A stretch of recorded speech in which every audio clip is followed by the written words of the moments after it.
प्रभु का धन्यवाद फिर से एक बार नए दिन के लिए, और प्रभु यीशु का अनुग्रह आप सबके जीवन में बहुत आज से मिलने पाए। यीशु मसीह के पवित्र मीठे नाम से आप लोग का अभिवादन करती हूँ। आज हम वचन देखेंगे यूहन्ना 17 और उसका 18 पद। यूहन्ना 17 उसका 18 पद, उसमें लिखा हुआ है, जैसे तूने मुझे जगत में भेजा वैसे ही मैंने उन्हें जगत में भेजा। आमीन। यहाँ पर वचन प्रत्येक विश्वासियों के लिए यीशु मसीह एक नमूना के रूप में इस संसार में आए थे। जी हाँ, हर एक विश्वासियों के लिए एक नमूना के रूप में यीशु मसीह संसार में थे। हम यूहन्ना 17 अध्याय का 14 से 16 पद पढ़ते हैं। क्या मिलता है उसमें? मैंने तेरा वचन उन्हें पहुंचा दिया है, मैंने तेरा वचन उन्हें पहुंचा दिया है, और संसार ने उनसे बैर किया, और संसार ने उनसे बैर किया, क्योंकि जैसा मैं संसार का नहीं, कि जैसा मैं संसार का नहीं, वैसे ही वे भी संसार के नहीं। वैसे ही वे भी संसार के नहीं।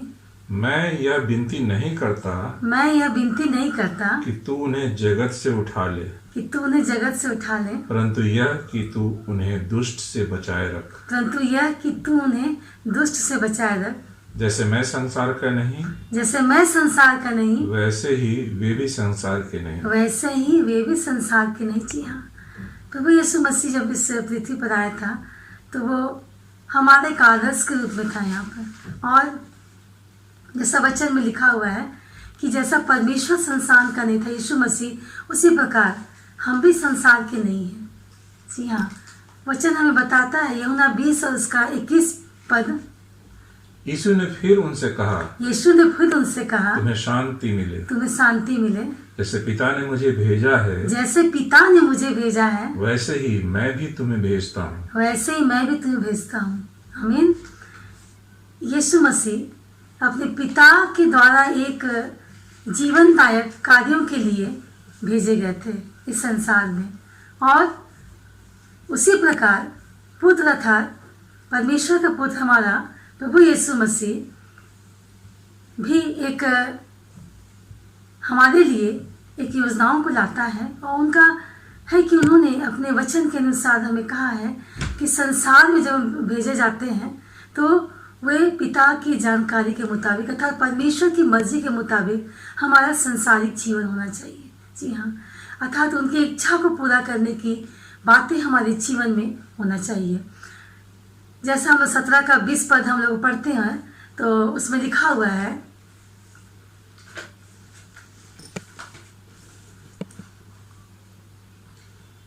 मैं केवल उन्हीं के लिए विनती नहीं करता, मैं केवल उन्हीं के लिए विनती नहीं करता, परंतु उनके लिए भी जो इनके वचन के द्वारा मुझ पर विश्वास करेंगे। आमीन। यहाँ पर परमेश्वर जी हाँ अपने चेलों के लिए, हमारा प्रभु यीशु मसीह अपने चेलों के लिए यहाँ पर जो उनके प्रेरित कहलाते थे उनके लिए हमेशा प्रार्थना और विनती किया करता था। और जी हाँ, और उस तक ही सीमित नहीं है, उनके प्रेरितों के द्वारा जो प्रार्थना निवेदन जो कुछ भी वे लोग करते हैं वे अपने आने वाले जो पीढ़ी है, जो परमेश्वर के लोग हैं, उनके लिए किया करते हैं।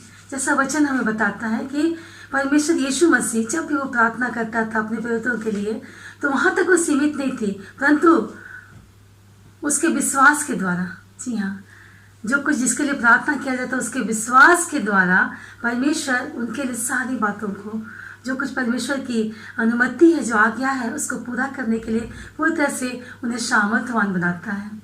यहाँ अगर हम मत्ती 28 और उसका 18 से 20 पद पढ़ते हैं तो हम पाते हैं, मत्ती 28 और उसका मत्ती 28 और 18 से 20 पद।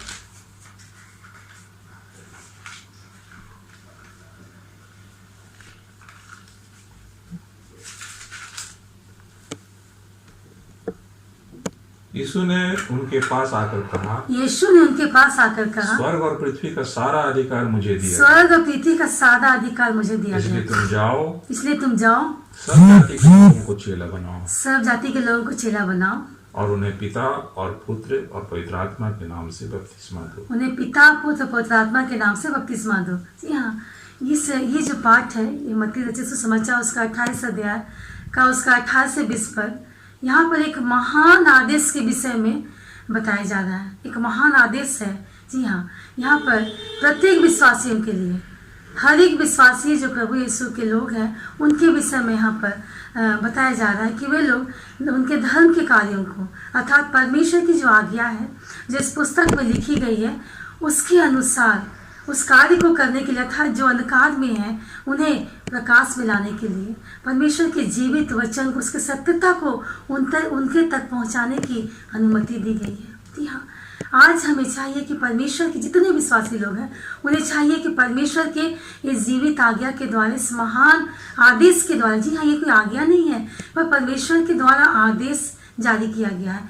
आदेश जारी किया गया है कि हम लोगों को परमेश्वर के धर्म का, उनके धर्म के कार्यों का, और जो अंधकार में है उनको, उनके विषय में कि वह सत्यता को जाने पाए। जैसा वचन हमें बताता है ना कि हम सत्य को जानेंगे तो सत्य हमें स्वतंत्र करेगा। जी हाँ, परमेश्वर का आज ये आदेश है कि हम हर एक विश्वासी लोगों की एक जिम्मेदारी है, उसको हमको निभाना है ताकि हम परमेश्वर के लिए जो कुछ वो चाहता है कि परमेश्वर इस जगत में जिस प्रकार वो आया अपने पिता की मर्जी से संसार के लोगों के लिए, उसी प्रकार परमेश्वर ने हमें और आपको ये जीवित आदेश को दिया है ताकि हम उसके लिए उसके कार्यों को करने पाएँ।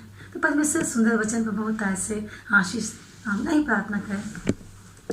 धन्यवाद करते पिता परमेश्वर की प्रभु जी तूने वचन दिया। प्रभु जी सचमुच प्रभु जी जब तू संसार में आया प्रभु जी तो पिता परमेश्वर तेरी एक योजना थी प्रभु जी अपने पिता की ओर से, और तू चाहता है प्रभु जी कि जो योजनाएं तो प्रभु जी हमारे तैयार करता है तेरे वो आदेश को प्रभु जी हम सब कुछ पालन करने वाले होने पाए।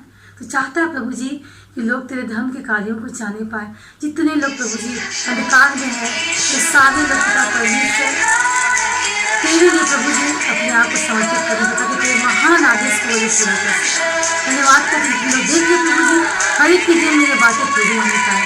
धन्यवाद के साथ प्रार्थना प्रभु के नाम से मांगते हैं।